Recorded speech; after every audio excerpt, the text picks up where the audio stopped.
تو یہی مال آخرت میں افسوس کروائے گا، کاش ان کو مالداری دی ہی نہیں جاتی، کاش ان کو مال دیا ہی نہیں جاتا۔ اس لیے وہ کیا کریں گے؟ افسوس کریں گے اور یہ خواہش کریں گے کاش ان کو مال نہ دیا جاتا۔ لیکن غریب کیوں کرے گا؟ غریب کو تو اللہ نے مال دیا ہی نہیں۔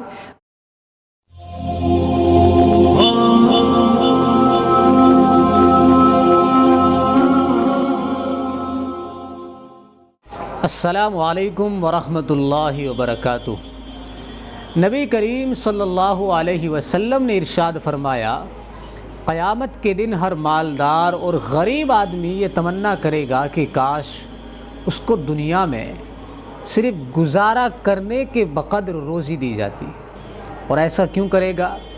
اس لیے کرے گا کیونکہ اللہ کے نبی صلی اللہ علیہ وسلم کا ارشاد ہے کہ اللہ تعالیٰ نے جس کو جتنا زیادہ مال دیا ہوگا، جتنی زیادہ اس کو دنیا ملی ہوگی، اسی کے اعتبار سے اس کا حساب بھی ہوگا۔ تو جس کا جتنا زیادہ حساب ہوگا اتنی ہی زیادہ اس کے لیے مشکلات بڑھیں گی، اتنی ہی زیادہ اس کی ٹینشنیں بڑھیں گی۔ اس لیے ہر آدمی کی یہ خواہش ہوگی، تمنا ہوگی، کاش اس کو دنیا میں مال دیا ہی نہیں جاتا، بس اتنا دیا جاتا ہے جس سے کہ ضرورتیں پوری ہو جاتی، تو آج حساب کتاب میں آسانی ہوتی۔ دیکھیں، مالدار ہونا کوئی عیب نہیں ہے، بلکہ اللہ تعالیٰ قرآن کریم میں فرماتے ہیں ذالک فضل اللہ یؤتیہ من یشاء۔ تو اللہ کا فضل ہے، اللہ تعالیٰ جسے چاہے دیتا ہے، جتنا چاہے دیتا ہے۔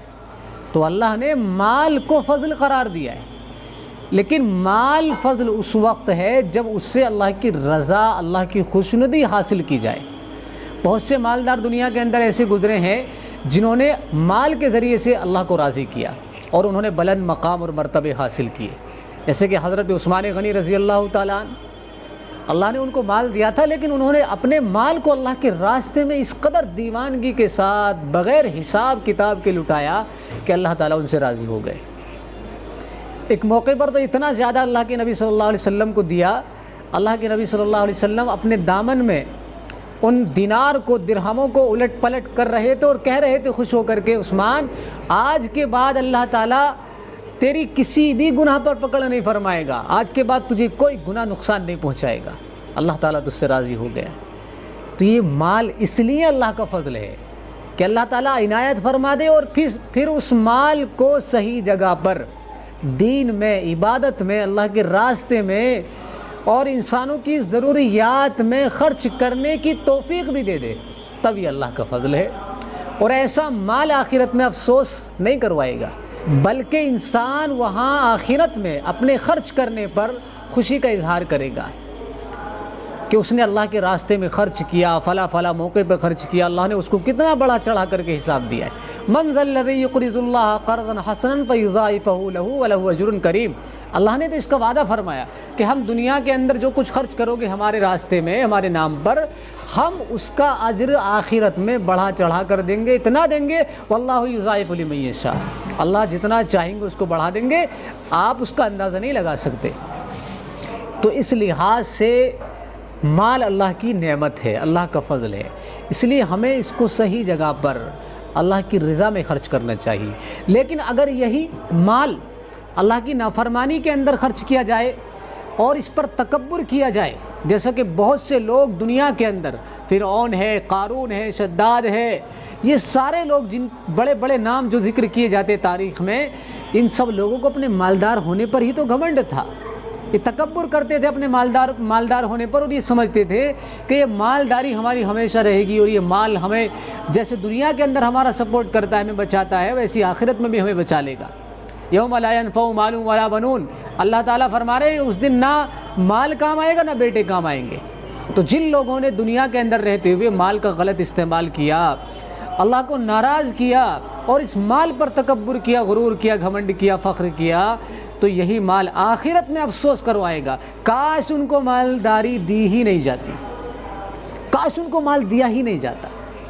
اس لیے وہ کیا کریں گے؟ افسوس کریں گے اور یہ خواہش کریں گے کاش ان کو مال نہ دیا جاتا۔ لیکن غریب کیوں کرے گا؟ غریب کو تو اللہ نے مال دیا ہی نہیں۔ غریب اس لحاظ سے کرے گا کیونکہ اس کو جتنی مقدار میں بھی اللہ تبارک و تعالیٰ نے اسے مال دیا ہے، اتنی مقدار میں اس سے حساب ہوگا۔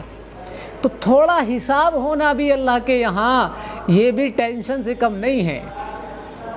اللہ کے یہاں اگر پوچھ لیا جائے، 1 روپیے کے بارے میں بھی اگر پوچھ لیا جائے، اس کو کہاں خرچ کیا، کیسے کیا، بس انسان کے ناکام ہونے کے لیے یہی کافی ہے۔ اگر اللہ چاہیں تو 1 روپیے پر پکڑ فرما لیں، ضروری نہیں کہ 1 لاکھ 2 لاکھ دیے جائیں گے آپ کو، انہی پر آپ کا حساب ہوگا۔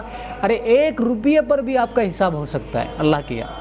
1 روپیہ اللہ نے آپ کو دیا، وہ آپ نے غلط جگہ خرچ کر دیا، بس اسی پر اللہ کے یہاں آپ کی پکڑ ہو سکتی ہے۔ تو اس لیے ہر آدمی ہی یہ تمنا کرے گا کاش اس کو مال دیا ہی نہیں جاتا، نہ دیا جاتا، نہ حساب ہوتا۔ اس لیے اگر اللہ نے دیا ہے، جتنا بھی دیا ہے، زیادہ دیا ہے، کم دیا ہے، غرور اور گھمنڈ بالکل نہیں ہونا چاہیے۔ یہ اللہ کی طرف سے، اور اللہ تعالیٰ کی طرف سے جو ہوتا ہے نا، اللہ تبارک و تعالیٰ اس کو جب چاہے چھین لیتا ہے۔ بہت سے مالدار صبح کو مالدار تھے، شام میں غریب ہو گئے، بہت سے غریب شام میں مالدار تھے، شام میں غریب تھے، صبح کو مالدار ہو گئے۔ یہ تو اس دنیا کی کہانی ہے۔ اللہ تبارک و تعالیٰ جسے جتنا چاہے دے دیتے ہیں، جب چاہے دے دیتے ہیں، اور جب چاہے چھین لیتے ہیں۔ اس لیے ہمیں غرور اور گھمنڈ نہیں کرنا چاہیے، اور ساتھ ہی اپنے مال کو اچھی جگہ پر اللہ کی رضا میں، اللہ کو راضی کرنے میں، اللہ کے راستے میں خرچ کرنا چاہیے۔